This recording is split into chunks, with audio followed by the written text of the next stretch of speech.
Good evening, everyone. So I'm really glad that we can be here for what will be a fantastic conversation during this Black History Month. How lucky are we to be in conversation with leaders in our community like Tane, Marcus, and Tawanna. I am Neera Chatterjee. I am a board member of W.I.L.D and a champion of our economic justice work. In my day job, I'm an attorney at U.S. Bank, and I support our corporate social responsibility and DEI teams. This work is very close to my heart. So I'm going to spend a couple minutes talking to you about W.I.L.D and the Westminster Town Hall Forum and introducing Tane, and then we'll get to the heart of the evening. So first off, W.I.L.D's vision is to create a Twin Cities community free of anti-Black racism and all forms of racism. W.I.L.D's mission is to provide a platform through which Twin Cities Diversity in Practice members can actively combat anti-Black racism and all forms of racism through direct support and partnerships with existing community organizations currently rooted in this work. Essentially, W.I.L.D organizes free legal help for racial equity initiatives and puts on free educational programs around issues that disparately impact BIPOC communities. A little bit about the Westminster TownTalks. Since 1980, the Westminster Town Hall Forum has hosted free and open public talks by some of the most important and inspiring speakers in the world. Their mission is to invite voices of conscience to address the issues of the day from an ethical perspective. TownTalks is the forum's program featuring local speakers who grapple with issues important to the Twin Cities, the region, and the state of Minnesota. Like their national speaker programs, TownTalks addresses these topics from an ethical perspective. But unlike the nationally focused forums, TownTalks recruits innovative leaders from within the Minnesota community who are actively engaged in solving sticky problems in our cities and around the state. And just like all forum programs, TownTalks events are entirely free and open to all. W.I.L.D, the Westminster Town Hall Forum, and Tane Danger have a strong partnership. We've partnered on multiple public safety programs, including a conversation here at Westminster last summer with 3 relatively new elected and appointed public safety officials. In 2021, Tane moderated a program with W.I.L.D on the Minneapolis City Ballot Question 2, a new Department of Public Safety. We're really excited to partner again today for a discussion around Black wealth generation. Tane Danger has served as director of the Westminster Town Hall since 2020.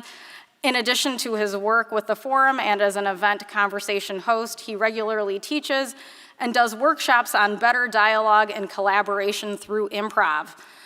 Tane is the rare mix of professional improv comedy performer with a master's in public policy. He believes in making big, important conversations fun and accessible to diverse audiences. So let's have some fun.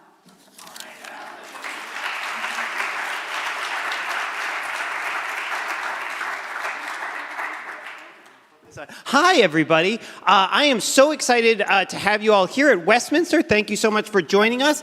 That was a beautiful, lovely introduction. And so I am going to just move right us along into welcoming our 2 amazing panelists. I really am looking forward to getting to talk to them, and particularly on this subject that we're trying to do tonight. So first up, and I'll do these relatively briefly because we're actually going to spend quite a bit of time tonight talking about the amazing work that each of these individuals does. Tawanna Black is the founder, president, and CEO of the Center for Economic Inclusion.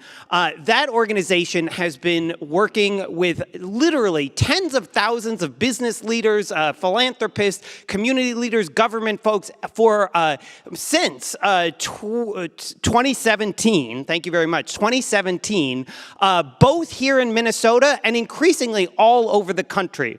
And their work is to help those companies and nonprofits and government organizations create equitable talent and supply chain and marketing strategies.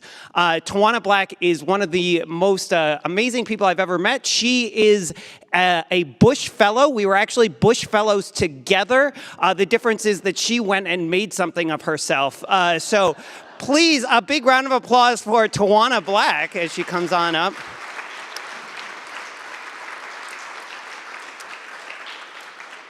Marcus Owens, also amazingly wonderful human being, although we only met today, so I'm basing that both on his bio and the wonderful conversation we had before this program.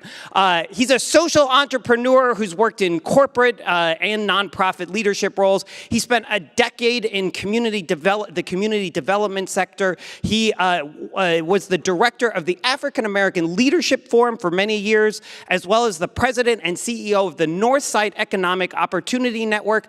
Also, a former Bush Fellow, I learned this evening. So please, a big round of applause for Marcus Owens. So, we have a lot to do tonight. We are going to try and understand a lot more than we do even now about Black wealth barriers and opportunities in Minnesota and beyond. And to help get us started, actually, Tawanna, look at how prepared she is. She's got a PowerPoint with her ready to go to give us sort of like a grounding in this work and what the Center for Economic Inclusion is all about. So take it away, Tawanna. Thank you so much for that, Tane, and thank you all for being here this evening. I could not be more excited to be able to spend the evening not only with Tane and Marcus, two amazing friends, but also with all of you. And to help kick off our conversation on tonight, I'm going to share just a few kind of frameworks and facts as well to help us ground ourselves on this evening. So to get started, I should have asked a question before I came up here. Am I changing or somebody else is changing? Fantastic. Thank you so much, Keith. It makes sense to ask those questions in advance, but we'll work without tonight. So a little bit about the Center for Economic Inclusion. As Tane just noted, our work is really about helping corporations, policymakers take hold of their actions by first looking inside and then transforming themselves. And we'll talk more about that. So I'm actually going to skip down to slide number 4, if you could, Keith. The ways that we think about this work, as you all know, we have racial wealth gaps. We have racial employment gaps, wage gaps. But more than that, we believe that it's not important that we just close gaps, but that we really create a place where all people can excel in our economy, where they can write their own stories of economic mobility and prosperity, and that as we write our own stories, because we've removed those systemic barriers, people are contributing to the economy in ways that incentivize and motivate all of us to go beyond the things that we might do because it's the right thing, but to do those things because it's good for everyone. And at the center, we're really committed, as Tane noted, thousands of people, giving people, at least 20,000 people, in fact, the tools to be able to do that, to create an inclusive economy for 3 million people over the next few years. Why to do that in Minneapolis-St. Paul is in part because our geography is changing. Our demographics are changing, if we look at the next slide. And as we do that, it doesn't just mean that our workforce changes. It also means that the way that we relate to different people has to change simultaneously. The way that companies think about selling to different communities has to change. We have to make sure our products and our services are more responsive to each one of those different populations. But doing that goes beyond simply having faces of people who are different. It requires us to understand, why have we failed at this in the first place? And that's the work that we take on. And the next slide, as we think about an inclusive regional economy, one where all people prosper, but in particular, thinking about W.I.L.D's mission, where we've uprooted anti-Black racism, it requires us to think about the places and ways that each one of us engage with the economy today. Our jobs are a part of that. Housing is another part of that. Transportation between our jobs, our houses, and the amenities that we want to take advantage of all go into thinking about how the economy works. And if you think back to one of those prior slides, being able to be economically mobile, meaning that our children's children benefit from the investments that we make in ourselves and in our businesses today, that we can see that generational transfer of wealth, requires us going to the roots to understand, why do we not have that on today, and what would it take to be able to create an inclusive regional economy? On the next slide, we highlight in our organization several years ago, we began producing indicators of an inclusive regional economy. You can take advantage of that QR code if you haven't seen those indicators before. But we felt like it was important for people to not only know about gaps, but to really understand what's behind those gaps. What are the levers that we have to pull in every industry and sector? In the banking industry, how do we pull levers that help us understand wages? How would we pull levers that help us understand lending to different communities, neighborhoods? As was noted earlier, Marcus focused on North Minneapolis for some time. Ensuring that businesses are prospering in that neighborhood is important. If we could go through the next couple of slides, you can just go through them at your own pace as we go down to slide 13, we just want to give you a taste of those indicators that you can go and visit, but we find that it's important, and we produce these because it's important that we disaggregate data, that we start to understand who do we mean when we say Asian people are thriving in the economy and have jobs. Are all Asian people, or are some Asian people? If we break that down beyond race, we're able to understand the ethnic impacts of our policies, our systems, our belief systems. The same is true for Black people as we think about our economy and how people are faring, not only with jobs and employment or wages, but business ownership.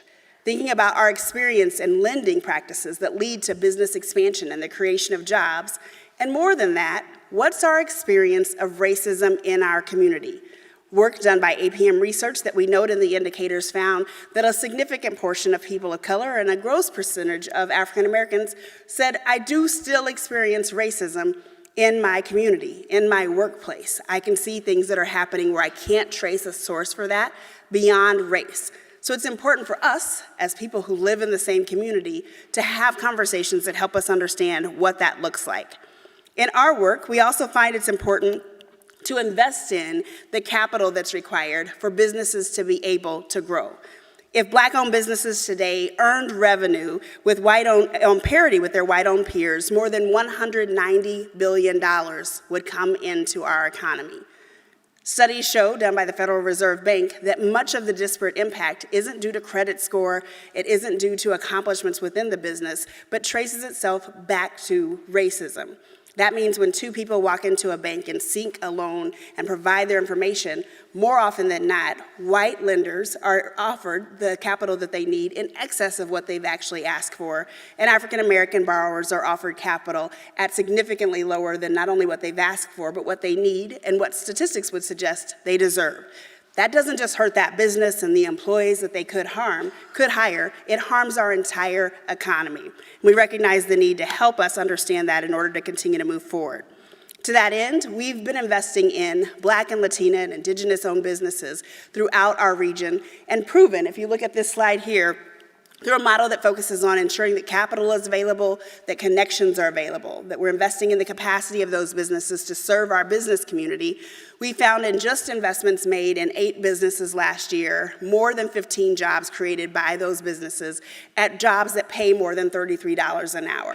Simply by investing in connections, in the network to be able to take advantage of contracts, the capital that's needed through forgivable loans, the capacity that's needed to understand more things about the landscape that would lead to greater access to more resources and relationships, and ensuring that ultimately contracts that were pledged by companies and local governments just a few years ago actually take place in our community, not only to businesses across the country, but right here in Minnesota. If we could go to the next slide, I'll talk a little bit about, I'm actually 2 slides down, I've talked about that one some. We'll talk about ways that we're helping businesses that many of you may work with and for take accountability for changing their culture and their workplace. At the center, we heard from many people over a number of years that they wanted to do better, but didn't always know exactly what that roadmap was to moving from a good DEI program to one that's specifically addressing racism and doing so in a way that impacts the economy. Our answer for that is the Racial Equity Dividends Index. You can take advantage of that either online or out in the lobby.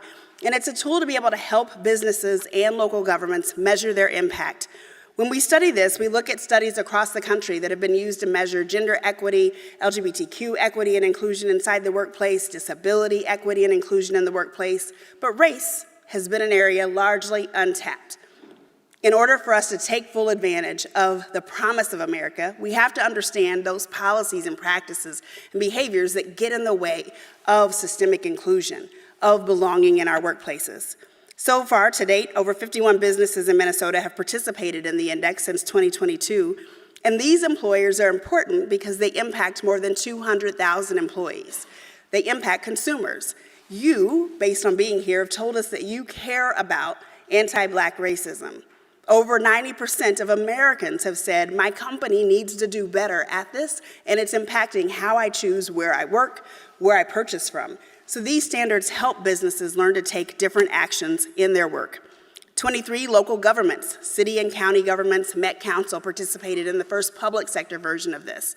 This is critical because these are the people who help shape the way that we live, shape the public commons, shape the ways that our land is developed and transportation corridors are developed, the housing that is built in our communities, how public investments of federal and state dollars flow back into our community to make it uphold the values that we believe in. These cities and counties and regional governments and organizations serve over 3 million Minnesotans and employ more than 31,000 people. It's critical that the way they employ those people is really resolving for and solving for racism, but more than that, that it's getting at the heart of inclusion and belonging in ways that impact economic mobility.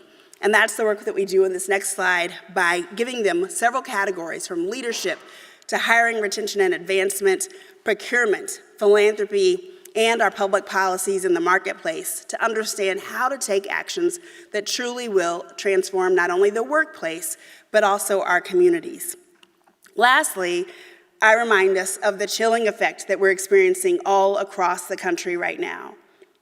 Individuals who want to take us back to a place where racism is commonplace, is not covert, but is overt, are well orchestrated, well resourced, and well strategized in order to not only ensure that progress doesn't happen economically, but that it doesn't happen socially, mentally, physically in our communities.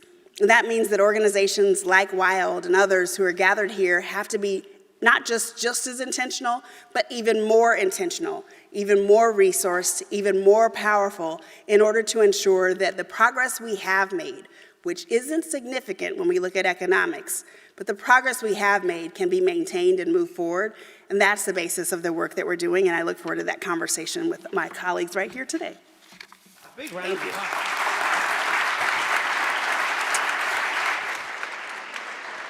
So I should say, I've got a bunch of questions, then we're going to have a conversation. There's also cards on your table, and so throughout the program, if there's something that sparks a question or curiosity for you, please write that down. Some of our friends from W.I.L.D are going to be keeping an eye out for that, and they'll look for the cards and they'll bring some of those forward for us to bring those into the conversation as well. Thank you both for being here. There was so much already in the presentation and what we're trying to talk about. I kind of wanted to start with maybe just a few definitional terms, like to make sure that we're kind of all talking about the same thing, because we've talked already about income, we've talked about wealth, we've talked about employment, and so can we even just like maybe those first two, when we talk about building wealth versus building income, maybe that's easy for some folks, but I think that it's important, particularly in like what we're talking about here, which is actually building wealth, Black wealth for this conversation. So can we, I don't know, do you want to jump? Okay. Yeah, you're good. Yeah. Good? Okay, Yeah. you can hear me. Great. Building You're wealth. really close to it. Building wealth is Try. it's it's not. Okay, you can take that one. How about that? Hey, can you hear me now? Good. Okay.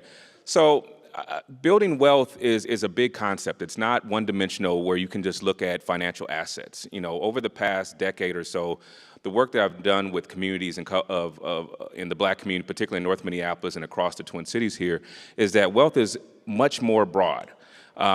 Folks, in particular, as we've been working with Family Housing Fund on Black home ownership, we talked to aspiring home buyers, and they've talked about their home that they want to buy is more than just an asset, but they want it to be grandma's house. They want it to be a place where they can commune and they can bring their family together. Folks talked about health being part of wealth building. They've talked about social connection and cohesion. They've talked about being in safe and affordable neighborhoods as being part of their wealth journey. And wealth isn't a destination. for many people. It is a journey, and you go back and forth between stages of survival, stability, mobility, beginning to leverage your assets, beginning to think about affluence. But you can go back and forth, and folks see this as a journey, not as a destination, right? And then I think about some of the components that are the barriers that people see. And, historical trauma, Tawanna mentioned some of this stuff, redlining and disproportionate discriminatory practices in lending are all things that still impact us today. It's generational. It's embedded in many of our DNAs, right? So we can't think about the past as being the past. It's still the present. Other components to it, networks, like how networked you are, whether you have people that are also on the same path that you are or can connect you to places you haven't been connected to before. And then the criminal justice system still impacts us constantly. If you're in a state of survival and you're constantly building fees and fines and different things like this, and that goes onto your record, you can't get the job that you deserve. You can't get the house or the housing that you deserve. So all these things are still impacting us, right? And so when you think about wealth, it's broader than just the acquisition of financial assets. I think Marcus nailed that, but I want to just underscore something that he started with, is that wealth is dollars. It is. Sometimes we think it's other things and we take that off the table, but it's also political wealth. It's the social wealth. It's the intellectual wealth. It's the physical wealth of an individual. And to me, wealth is choice. It's having those assets across those dimensions so that a person, a family, has choice about where they live, choice about where they work, about how they operate, about what health decisions that they make every day, about what job decisions they make. And if we can really define it in those terms of it's having all of the different assets across the dimensions so that you have choice. And so we're here, we're talking about building Black wealth in Minnesota, building wealth in Minnesota. And part of this conversation is sparked by the fact that Minnesota and the Twin Cities has some of the widest gaps between white people and people of color in terms of both income and wealth and home ownership and a variety of other places anywhere in the country. This is a huge question, why? And then why does it persist? So we tend to talk about the belief gap, certainly in education. Marcus worked for ALF that had a paper focused on the belief gap as one of the gaps that keeps our children from being able to matriculate in the ways that we would expect them to, given the great education system in Minnesota. Belief gaps also exist when it comes to wealth. If we have belief gaps that go back to our founding as a country, and I believe we do, then we tend to make decisions every day in our organizations that perpetuate those belief gaps. If I don't believe that you are as equal as I am, then I might get by with paying you a little bit less than I would pay someone who looked like me. And the data shows that's what happens inside our organizations every day. If I don't believe that you deserve a home loan, or I don't believe that you deserve a business loan, then I may choose to not make that, not based on the criteria, but simply based on a subconscious or conscious belief. And often these things, it's important to note, we're not only talking about the overt and the conscious decisions, but the subconscious beliefs that based on America's history, that where we chose, but we didn't choose, white people in America chose to go steal and enslave Black bodies in order to build wealth. It didn't start as an issue of hate. It started as an issue of greed, wanting to make money and accumulate wealth, where we're going to then continue to see that, sadly, for now hundreds of years, still in our DNA and in our decisions. Mm-hmm. Mm-hmm. And kind of connected to that, too, we have to think about like how systems interact. Systems are meant to isolate and create a standard, and oftentimes they're not adaptable. And so you have communities that have tried to, build a way here, but if they don't adapt to the system's approach or the standard that the system creates, then they're often left out. And then some of those same systems create unnecessary barriers, such as taking out an entire neighborhood in St. Paul when 94 comes through Rondo neighborhood, right? Like there's concerted reasons why the gaps exist, because every time there's progress, there's something that either creates a barrier or strips and eliminates the wealth that was created. Well, and to build on this belief gap that you were talking about, I wonder, to tie that again back to this place that we are in, and if there's part of that for somewhere like Minnesota where we have a narrative, we are a northern progressive place that generally has done the right thing, X, Y, and Z in terms of government and business and whatnot. So of course we must be doing the right thing, which then potentially blinds us to the places where we fall short. Absolutely, but it's important to note it doesn't only blind people in positions of power, it also blinds those who are being held back. It blinds Black people from being able to understand, wait a minute, if you're taught all day long, every day, this is a great place, everybody else is thriving, you're just not thriving. Your mother isn't just thriving, your cousins aren't just thriving, there's something else, because look at us, we're winning every award. I think sometimes with the belief gap, we deceive ourselves in not understanding that these beliefs, these mental models, are shared.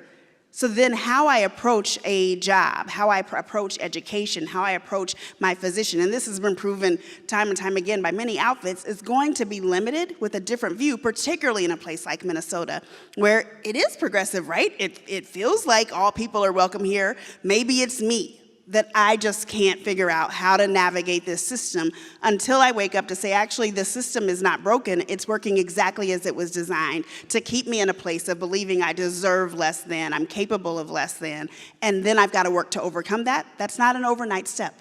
Yeah.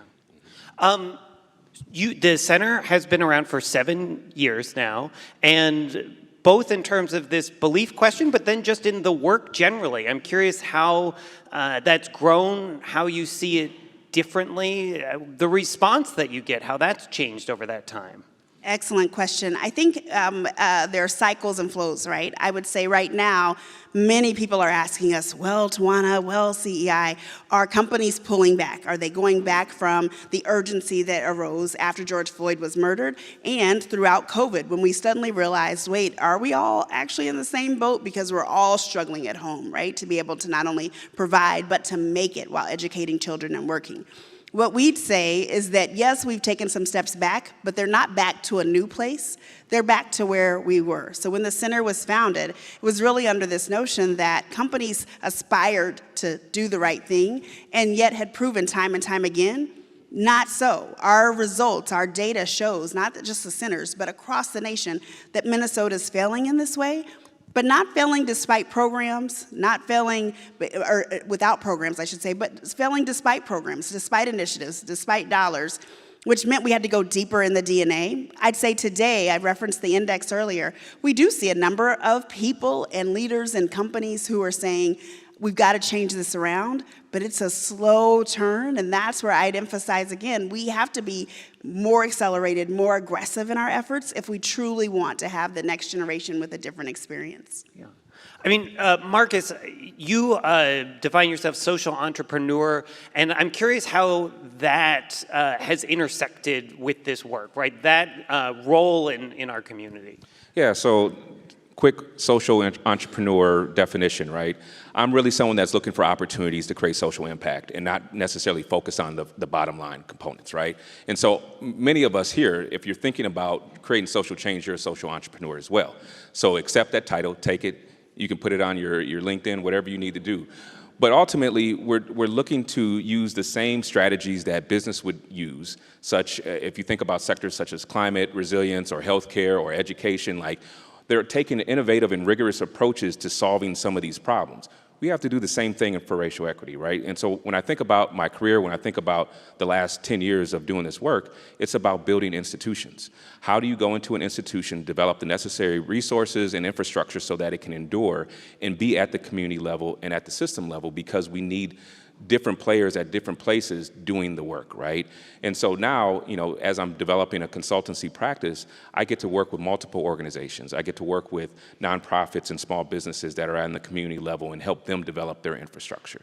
I get to work with philanthropy, government, and corporate to help them think about how they connect to and translate what they want to do with community. Not for community or to community, but with community, right? Sometimes these connections have been what's missing in our sector. So I think about it like that. But ultimately, we need the 501c3s, the C4s, we need social enterprises and traditional models to solve these problems. There's something so interesting to that with what both of you are talking about, where we're talking about this from a very economic lens in some ways, and the sort of premise, I think, for a lot of people, and literally in some legal context, like the premise of a business is to make money, right? Like is to have a profit and make money for shareholders. And both of you are complicating that and saying there are these other factors that must be part of this, and they aren't separate from that thing, but they complicate it or they add to it. And so I'm wondering for each of you, like how you think about both how that works together, that traditional idea of what a business or an enterprise is, and then whether it's the social entrepreneurship part or the work of the center, how that, again, complicates the picture. Yeah. Well, capital has to be in play here. You have to have capital to operate. You need employees, you need systems, you need infrastructure, like all these parts and pieces to allow the work to happen, right? And oftentimes the organizations that I work with are underfunded, they're under-resourced, and so they're doing with less. And so they start to develop, well, what else do I have to offer? What else do I have to do? And why I'm here? What's the purpose of me being here if it's not to be a millionaire, right? It's to create change in community. And so working with entrepreneurs for 5 years in North Minneapolis, all those entrepreneurs were trying to find a way to serve their community.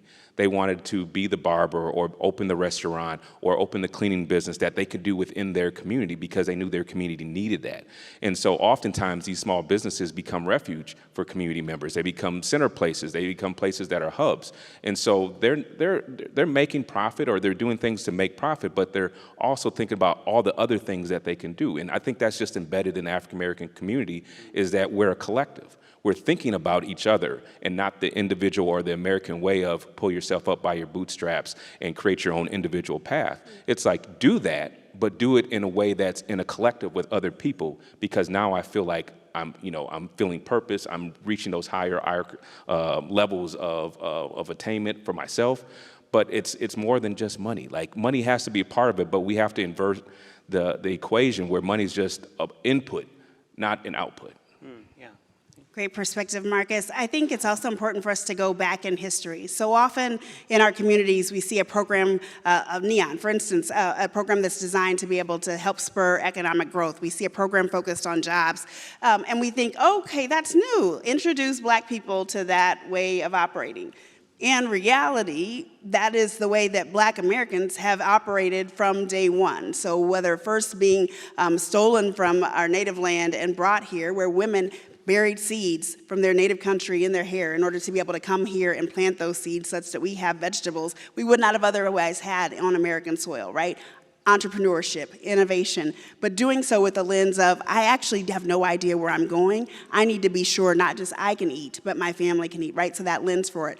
As slavery was abolished, the first thing to do was to create businesses. Black businesses were created throughout the South, and then as people matriculated and migrated north, created as well. Why? Because Black people could not take advantage of insurance, housing, other services from white-owned businesses. Those businesses led to the creation of our corridors. So it's important to understand that early mindset because that's still in our DNA, to Marcus's point, that yes, we're making dollars and cents. Yes, we're creating jobs that help other people make more dollars and cents. But at the root of it is what we learned from our ancestors, which was this is how you also build community. This is how you create jobs that then allow people to purchase homes, that then allow people to invest in their children's education, all those things that segregation forced us to learn early, but done throughout the DNA that was brought here.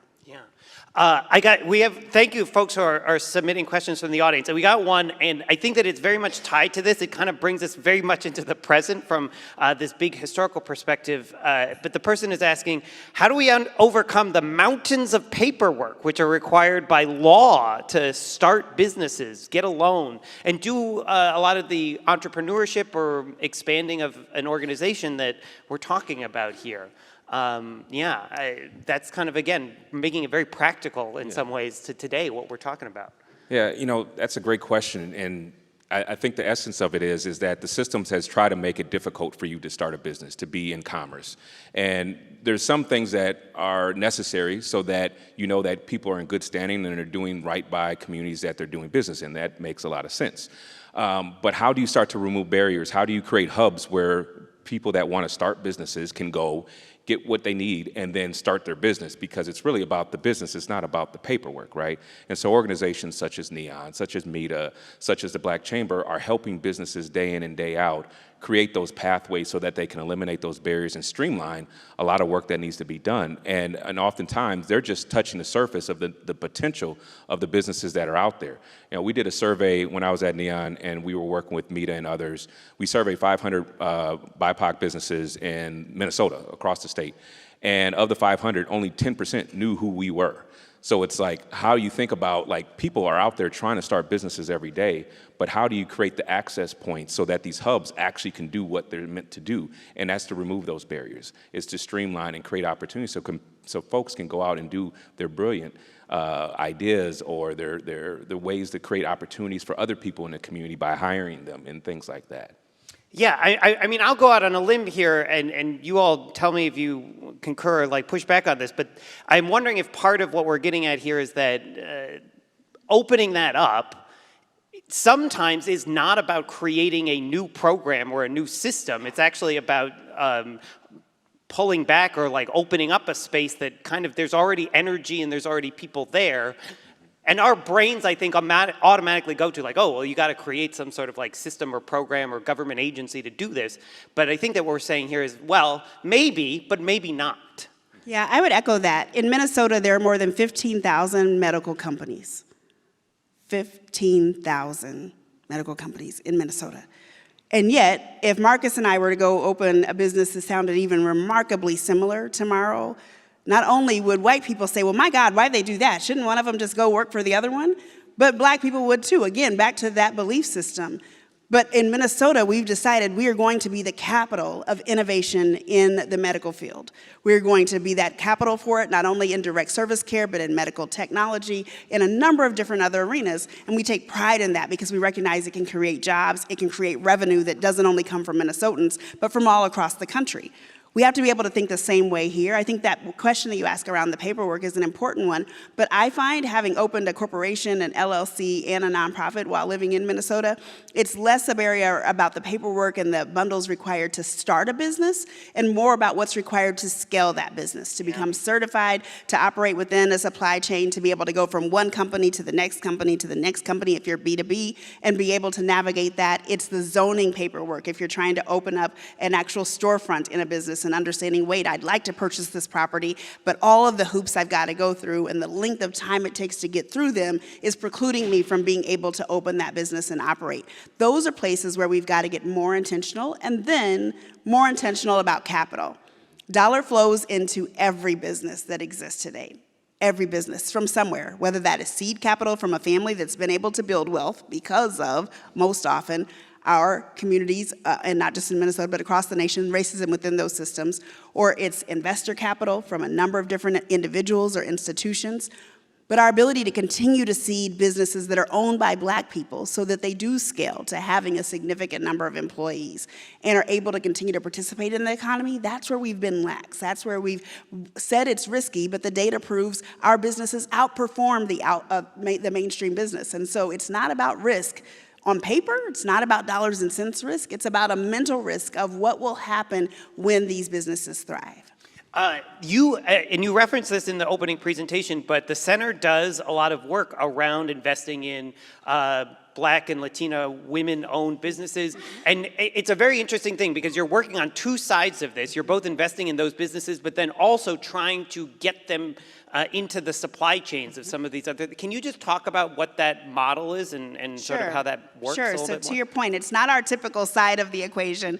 What we found as we worked with corporations and local governments on diversifying their supply chain that too many said, that business doesn't exist. I want to spend dollars in this lane. Here's the product or service I need to purchase, but there's no one in that lane. Or there's one, but I need there to be 2 to 3 choices for me to be able to do business with them. And so as we had an opportunity to secure funding, we thought this is the place to go to be sure that not only are we creating businesses, but we're scaling them. And what we heard in our communities with our partners, Certified Access, Shantair is in the room, I believe, also. So we had partners who were out there working with communities and telling us, wait a minute, folks are creating businesses. They're working to scale them, but too often they stay earning less than $100,000 in annual revenues, and that could last you 10, 20 years. And so we needed solutions, not just the training, but the capital to scale that. And so we've chosen to invest invest not only in an accelerator that helps provide the training and support, but to wrap around that with our team, connecting people to contract opportunities and seeing them through that opportunity so they continue to grow and scale.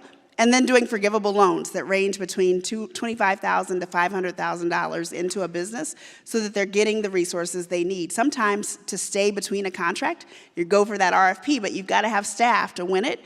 Paying them while you don't have the work is difficult unless you've got capital. And so forgivable loan can help with that. Sometimes it's about technology or bricks and mortar that are required to be able to grow. And so these dollars have helped, and we're proving that it works. It's a short-term solution that works and helps businesses grow and scale.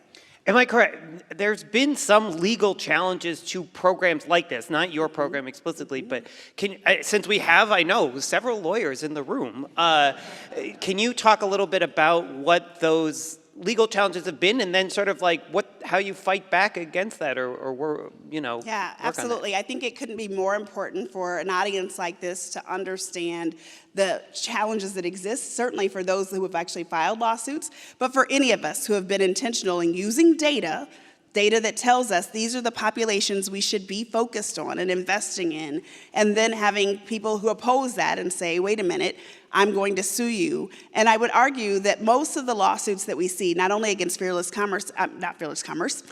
Fund, gosh, I'm tearing on the brain, the Fearless Fund, are not only, but also the barriers that are put in place to encourage people to not have this intentionality. The fear that is created when a lawsuit comes against any of the organizations doing this great work is significant. The fear that comes in my organization when somebody sends an email and says, well, if I'm white, can I still apply? Given that we know that the institutions who are filing these lawsuits are planting people in order to get you to say something that gives them an opportunity to then sue. And it's not as though the lawsuit is the fear factor because it's going to shut the program down. The lawsuit is the fear factor because it's going to consume dollars and cents and time that needs to go toward dismantling systemic racism and investing in growing and scaling these businesses. And frankly, that's why everyone, not just in this room, but across our country, should care about this, should be using their legal time and services to give back to organizations so they're not having to purchase that legal advice, that representation, but have partners in it with them to know, how do I respond to that inquiry? How do I encourage my businesses who are going for contracts to respond when that question asks, what's your racial or ethnic background? Many people are scared to answer that in this climate. They don't know, is that so that I get in the supply chain, or is that so that I get kicked out of the supply chain? So having effective legal advice is critical at this moment. Yeah, and I think tied to that, I mean, this is all about affirmative action being overturned, last year. Absolutely. Right, and the fact that, there was so much debate around whether or not we need affirmative action. Affirmative action was all about college education, right, and applications. But you can see the trickle-down effects when we don't protect the progress that we made, right? It's not just about one aspect. It actually has application across industries, across sectors, if we don't protect the progress. I mean, I think about the affirmative action era, and I think about Reconstruction. Those two areas, we were just down in Alabama, and if you guys, I'm just gonna put a plug in for the CEI right now. They do this reckoning tour, and you go down and see this pathway of civil rights and all the things that happen that you read in the books. But the things that you learn is, like, there was so many times in which our legal system could have protected Black people, and they chose not to. And actually, they went against Black people, right? And affirmative action is one of those things that everyone says, well, it's equal. I've got Black people in my office. No, that's not what it's about. It's about protecting that access. It's about protecting the progress that is being made so that we do have an equitable and equal society here in America. So, like, think about that from a legal perspective. What are you doing to protect the progress that we've made? I mean, you might have already given the answer for this, but there's a card right here from someone in the audience that asks, the justice system supports systemic racism often while claiming rule of law is disinterested or non-biased. So they want to know, how do you pierce that pillar and get actual results? I think it's important for us when we talk about systems and systemic racism. It's just like when you talk about your culture at your workplace. The culture isn't upheld by one person or two people. It's upheld by everybody, or it's changed by people who rally and make a change. Systems are upheld by people, or they are changed by people. So when we talk about piercing the justice system, we have to pierce both the hearts and the minds and the hands of people who are upholding that system today. We have to have the dialogues and the journeys like the reckoning tour we're doing that helps people really understand, wait a minute, It was admitted that the war on drugs was specifically designed to label Black people as predators. It wasn't about drugs being good or bad. It was designed because America was starting to say, okay, maybe Black people are like us. Maybe all people are created equal. Let us have a war on drugs that helps us paint Black men in particular as predators so that the world fears them and puts more laws in place. When you can see the facts of our history, then we start to pierce the mind, we start to pierce the heart.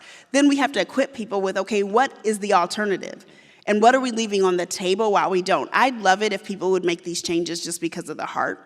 I'd love it, but it's not reality. We've proven for hundreds of years that's not enough, so we have to give people the facts and imperatives for what is at risk when we continue to have a justice system that is purposefully harming Black people, and then make it simple. What are 1, 2, or 3 things that each one of us can do inside our institutions that are harming right now? How do we change that harm?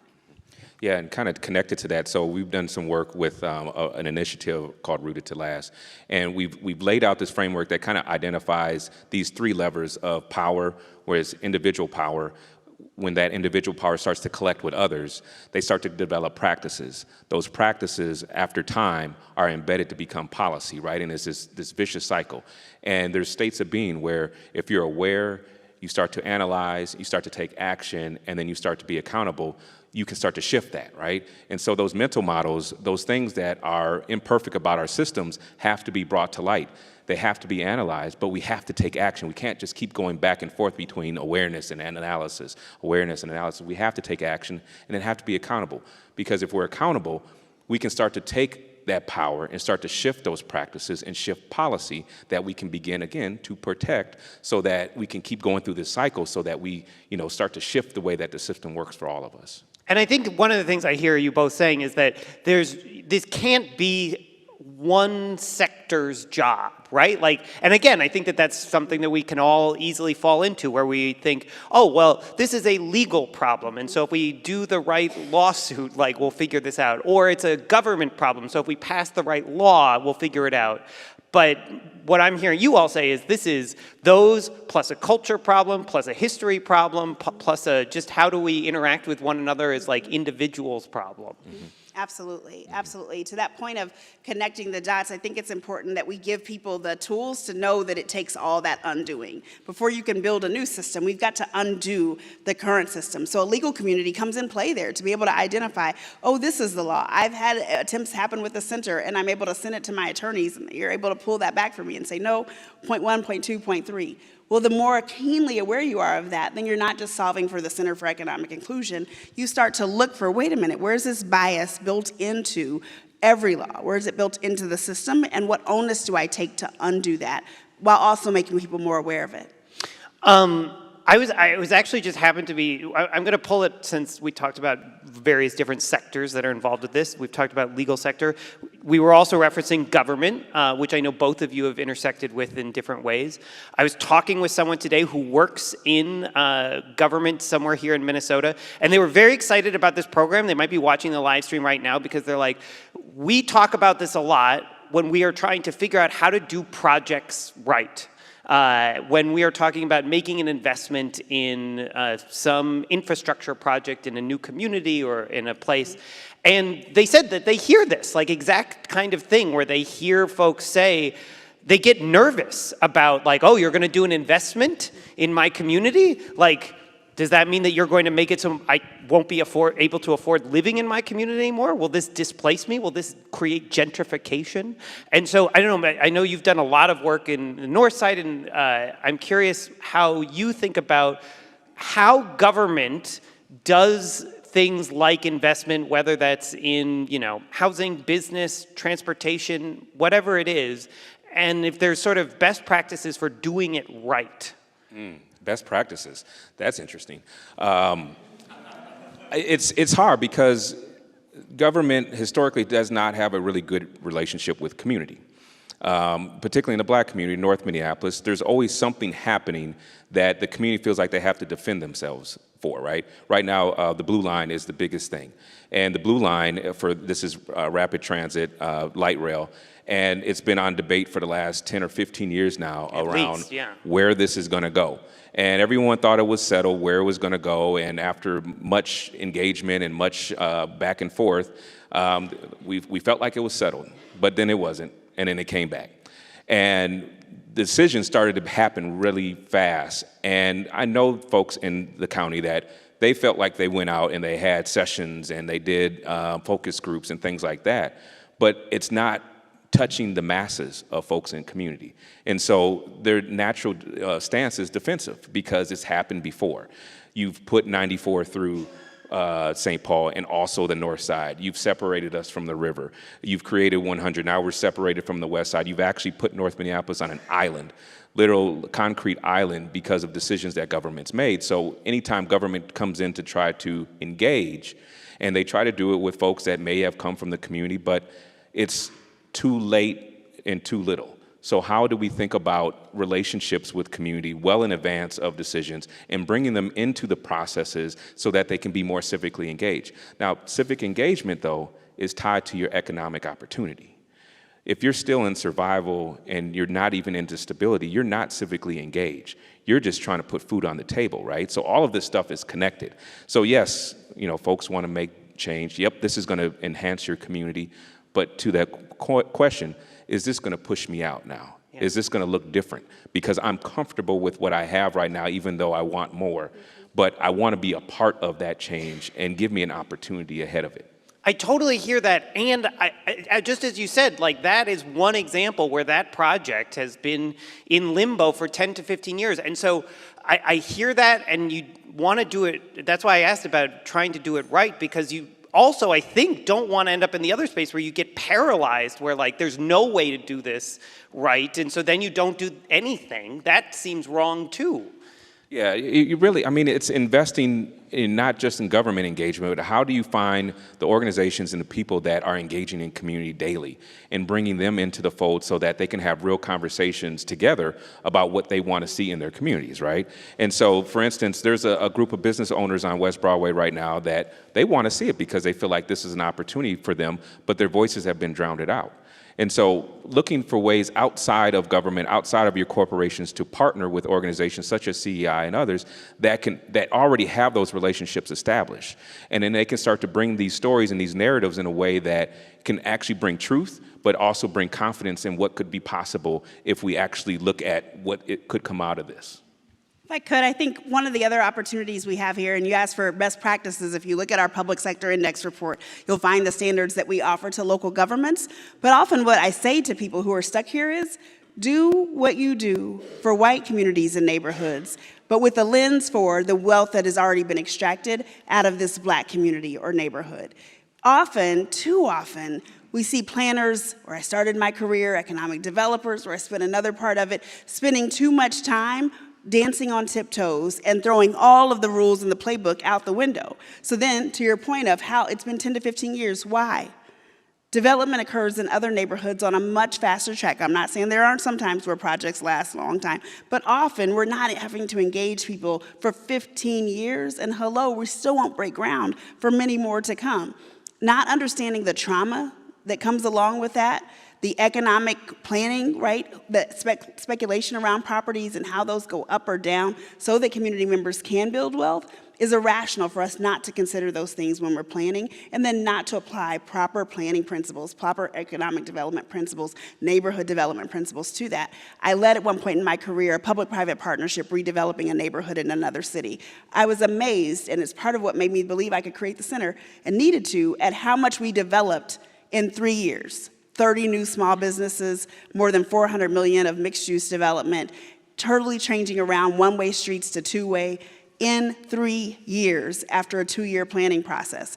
When business and government want to partner in order to revitalize, to reinvest in, and to build a new future that's driven by the neighborhood, as that particular project and many others across the country were, we can do it. But too often we let race be the thing that tells us, uh-oh, don't know how to do this, so let's go cook it behind the scenes and throw something out, and if it doesn't work, then we say the community never wanted it. They don't want better. Well, no, it's some about the way we're going about it. Yeah, and again, part of what I feel like I'm hearing you both talk about is that there frankly needs to be empathy and understanding in this, which again is maybe not something that we traditionally or historically like put front and center in how we think about doing business always or doing government planning or whatnot.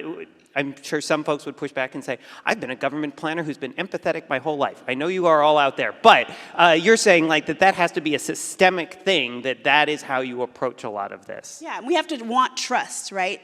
Companies, particularly large corporations, measure the trust factor. They measure the trust factor of their consumers and customers and their employees. Think about it similarly as it relates to how we relate to Black communities, communities that we're doing business with, who we want as our customers. Black employees, often companies engage us for engagement, but they haven't talked to their own employees. You want us to go out and ask other people what they might think about you, but you've got a whole audience right back here. They can tell you what's working, what's not working, and what they need to change. If we apply that same logic and just say, wait, if I care about trust over here, I should apply those same principles to trust across the board. But again, we have to acknowledge history to know what trauma we're also undoing, what economic wealth extraction we're undoing at the same time we apply those principles. And that's such an important point, trust. Like, we did a number of interviews over the past year to just identify like what's wrong with the system and this whole point of engagement. It's really tied to risk. So without relationship and without trust, you equate that to risk, right? When you have relationship and trust, the risk factor goes away, right? So like that whole point of trust is so important. I want to just underscore that, because without that, we're not going to make any change here, because we're going to perceive it as risky. I don't know it, therefore we can't do it, and we move on. I'm going to soon get to sort of a lightning round of a bunch of audience questions, but there was actually some news that I was reading today that I wanted to ask you both about. Some statistics came out just recently about this wage gap and employment gap that, again, has been around forever in our country. But there's actually been relatively positive news just in the last year or so. So the unemployment gap between people of color, particularly Black Americans and white Americans, has traditionally been at least 2 times, right? Like it's been twice as large. But just within the last year or so, kind of coming out of 2022, we saw it shrink to 1.5%, which is the smallest that it's ever been. Labor force participation rates, I believe always white Americans had a higher labor force participation rate than Black Americans. We've actually seen that flip. There's a higher percentage in Black Americans participating in the labor force. And the wage gap still persists. But where it used to be, there was a 75 to 80% African Americans, Blacks would make compared to white Americans. That's now shrunk. They're making 84, 85%. And so I think that there's probably a lot of factors that go into this. We have a very tight labor market right now. There was a focus on equity and inclusion coming out of George Floyd's murder. I guess the question I wanted to ask you all with this is, when you see numbers like this, do you see it the start of a trend? Are you optimistic about that? Or, are you like probably a lot of folks where you say, this is so easy to slip away? Like this is maybe just one data point and that's it. Yeah, great framing of that question. I don't look at it and say it's one data point. I do look at it and say context is everything. Context is everything. In just the last 3 years, the family sustaining wage for Minneapolis-St. Paul moved from $22 to $29. Just a couple of years. And by the way, that means that 2 adults in a home with 2 children, 2.2 children, need to both be earning $29 to afford to live in our region. That doesn't mean to afford to go to the theater. That doesn't mean to be able to afford to take a vacation. That is simply the things that you need to be able to operate here. It moved from $22 to $29. Being employed and the wage gap, when we've already had more than 20 years of a stagnant wage gap that did not move. It moved once in the last 5 years and just again in this latest report. Doesn't equate, right? It does not move to a place where we can look at that and say, all right, good, Black folks are doing good now. All right, enough with that. Let's just somebody keep that program going on in the DEI office. No, we cannot, because we have to look at how far behind were individuals who were going to work every day, often working 2 and 3 jobs in order to get to that $29. The backtrack is significant. We also see, while the labor participation rate has started to close and improve, we also see the jobs and the choices that African Americans are choosing to go into are vastly different than they were pre-pandemic. More individuals choosing to say, I'm going to put together a job in gig places that I want to be in. That choice factor at places and doing work where either I trust it or I trust that I can control it means a big impact on the economy. As we just simply look at the unemployment rate and the vacancy rate, those are often being impacted by people who say, enough already. I'm going to go figure this out myself. Yeah. And I would kind of call out a couple efforts of that, generate cautious optimism about all of this, right? Because one economic, downturn and all of this could be erased, right? But a couple efforts that have been focusing on really skills-first approaches to workforce development. 110 is a national effort to create 1 million jobs in 10 years for African Americans by removing the 4-year degree requirement.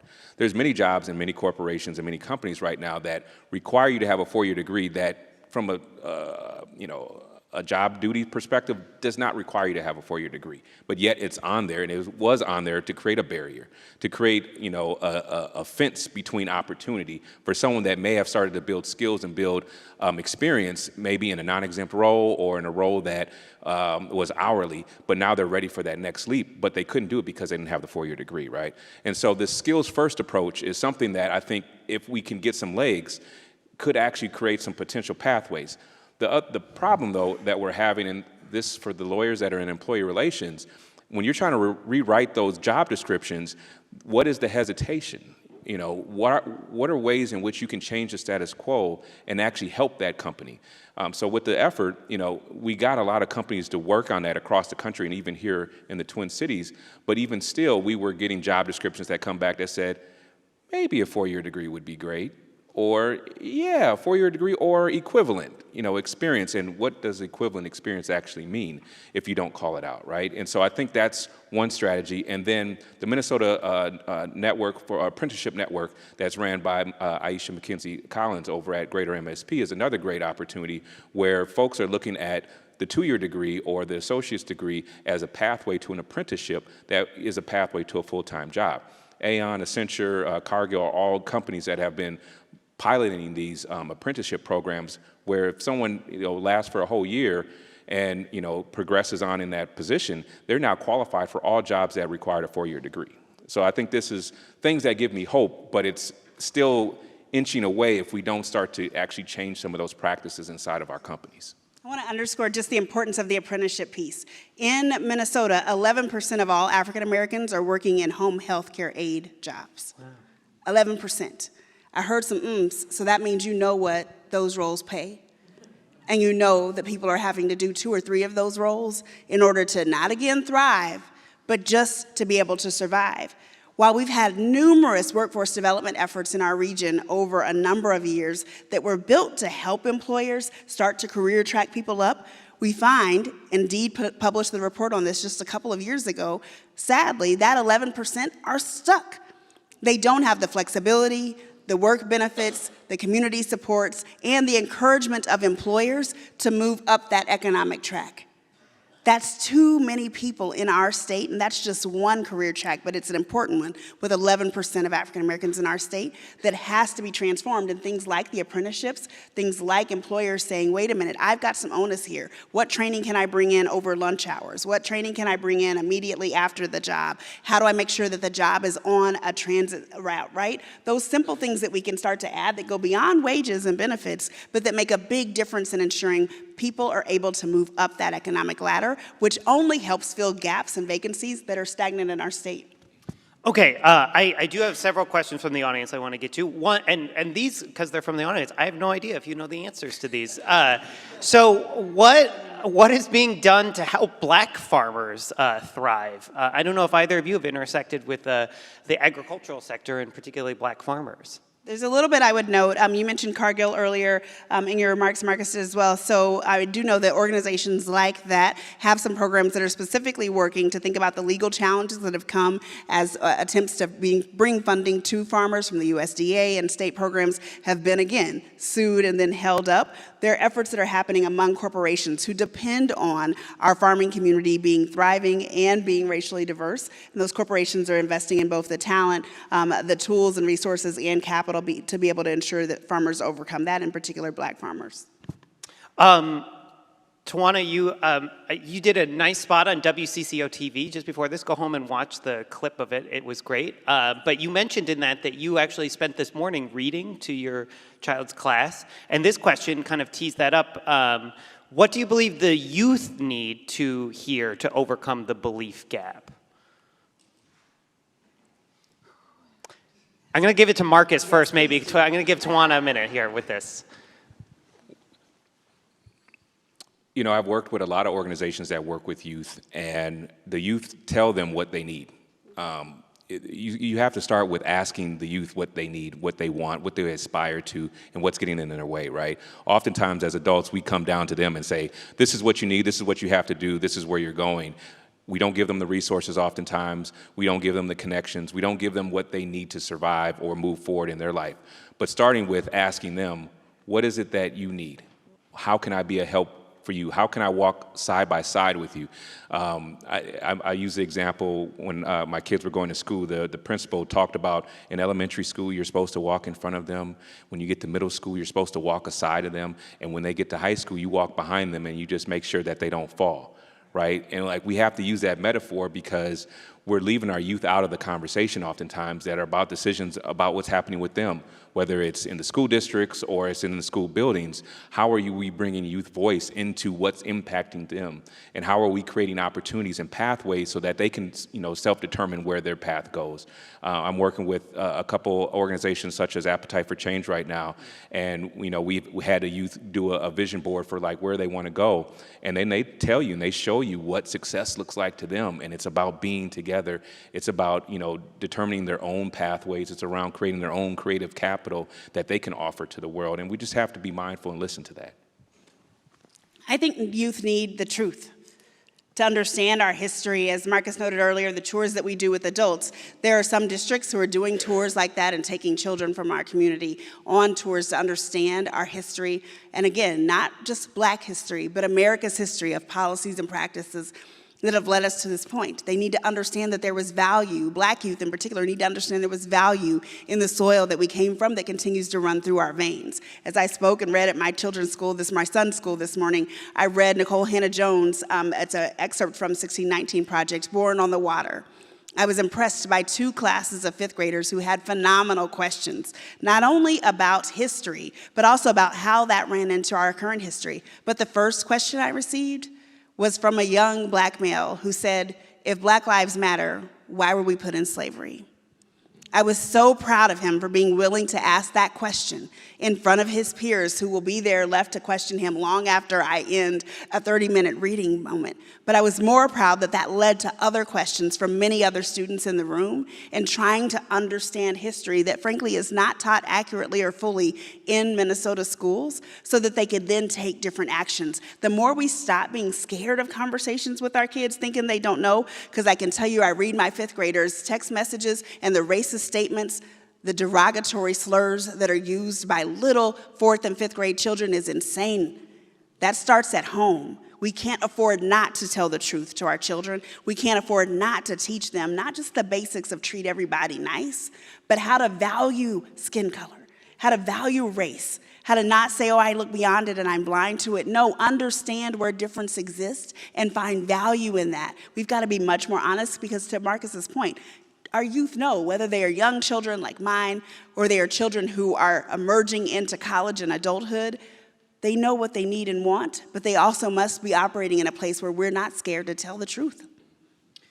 So, last question people should applaud that. Absolutely. Last question, somebody wants to know, what are ways to get involved to reduce the wealth gap in Minnesota and to go to the name of this program, Build Black Wealth in Minnesota? Sure. So there's getting involved is you have to get involved. You have to know what's going on in your community. And there's 3 areas that I really think that are important for us to just think about and like figure out what our role is. One, how do we correct the harms of the past? You know, I think about what St. Paul is doing with their inheritance fund and how they're investing in black homeowners that were descendants of those that lost their homes in Rondo back in the day. And like, how can you get involved in efforts that support like the Rondo Land Trust or other places that are supporting home ownership? I think about the second part around how do we invest in systems change? How do we get involved in efforts that are coalition approaches where you can lend your legal advice or your legal support or other things that you can offer up to these coalitions, such as Groundbreak Coalition, where they're looking to gather $4 billion of capital to impact home ownership, business development, commercial real estate, and affordable housing. Like, how can you and your company get involved in coalitions such as that?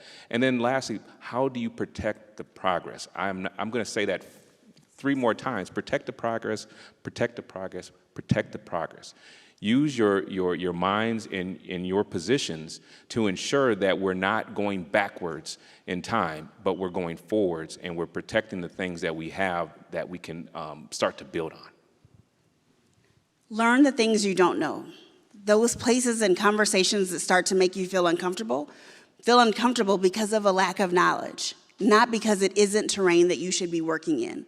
So spend time learning, spend time reading, ask the questions that feel like, as the 5th graders told me today, this is a weird question. That was a preface before everyone that came. None were weird questions. We have to get comfortable as adults, as leaders, as executives, asking those questions of one another. You might have 1 or 2 people who get offended, but I trust you, the vast majority of people will sense the intent that's coming behind it and want to lean in. So that's my first one. The second is take daily action. We will not undo hundreds of years of systemic racism in Black History Month. We won't undo it only with programs like this. I tell my white colleagues and friends and clients, if you're not having the same conversation with your family, with your friends, with the folks you golf and swim with that you have with me, we have 0 chance of moving the needle. It has to become a part of the job every day. Taking those actions. I have a friend who says, I have to go about this like I go about recovering from alcoholism. Every day waking up and saying, what am I going to do today to undo systemic racism? And looking myself in the mirror tonight to say, did I do all I could do? And if the answer is no, pledging that tomorrow is a day where I stand up even taller, even more bold, even more loud. I use all the resources and relationships that I have. And my third is invest, invest, invest. Invest your time, invest your talent, invest your dollars, invest your influence. There are tools available to help organizations, but people need to hear not just from folks who look like us, but from folks who look like many of you and even more to say, this matters to me. If you spend your dollars somewhere, be sure you understand what their policies are and whether or not they're advancing equity or they're advancing harm. And if they're advancing harm, move your dollars. You have influence. If you work somewhere, ask deeper questions. Every VP I meet with, I say, is equity and inclusion here? Can every person advance despite their race or ethnicity? Immediately, everybody says, and then the head nodding gets slower as they think, well, I can, but I don't know about her or him, whatever the other is. We have to become more comfortable about asking and demanding for equity and for results from that equity. On that note, can you all please join me in doing a big round of applause to Tawanna Black, Marcus Owens for this tremendous performance. This was absolutely phenomenal. Thank you both so much for sharing all of this with us. Thank you, thank you. With that, I'm going to turn it over, President of Twin Cities Diversity and Practice, Sumar Sharif. Thank you so much here. Please, a big round of applause for Sumar. Hi, everyone. I'm actually going to just go over here. I just wanted to thank you to all of you for coming out tonight. And really I want to thank Tawanna, Marcus, and Tane. That was such an inspiring and insightful conversation. I know I'm walking away with several to-do items. And I hope that you'll all think about at least one thing that you can start doing tonight or just onwards, right? Whether it was from Tawanna's great slideshow about all of the data she presented, or from like Marcus's plea that we can't stop the progress. We have to continue the progress forward. Just think about at least one thing that you can take back from today. So thank you all for your insights. I really appreciate it. I want to thank all of you who are here in this room. We had to add extra chairs in the back. That was awesome. We have lots of people who are also online, which is wonderful. Thank you all for coming out and for just opening your minds and hearts and to come here in the spirit of being able to learn. On your tables, there are QR codes. If you are able to, please consider making a donation to Westminster and to W.I.L.D. We are made possible by the people who support us. It takes a good deal of effort in order to put together a great program like this, so please consider doing that. There's also a link using the same QR code to our feedback survey. We do read the surveys, we look at the data you provide, and we are always hoping to do even better next time. You can learn more about Tawanna and Marcus's work. Follow them on social media. Take a look at their websites and profiles, and please share that information with other people you know. I'm also going to give a huge thank you to all the Westminster staff who made this possible, including Mary, Keith, John, and Tane. There's a whole team here who does this. I'd like to thank especially my staff as well at W.I.L.D. Lalinda Zhang. Where are you, Lalinda? Oh, she's in the lobby working. Lalinda Zhang is our W.I.L.D. program manager. There she is in the back. She is the one who made all this possible. Marcus and I were talking earlier, and he said, yeah, we started planning this last June. We did. It takes a long time to make this happen. So thank you to you, Lalinda, and to Sophia, who is online. Both of them really were the backbones of this program. And finally, I want to thank our two program champions, Neera Chatterjee and also Roshan Rajkumar. They are on the board of directors for W.I.L.D, and they are the people who also devote their time to making this program area possible. So thank you again, everyone. I hope you have a wonderful evening, and please be sure to follow us and to keep your eyes open for our next program. Have a good evening.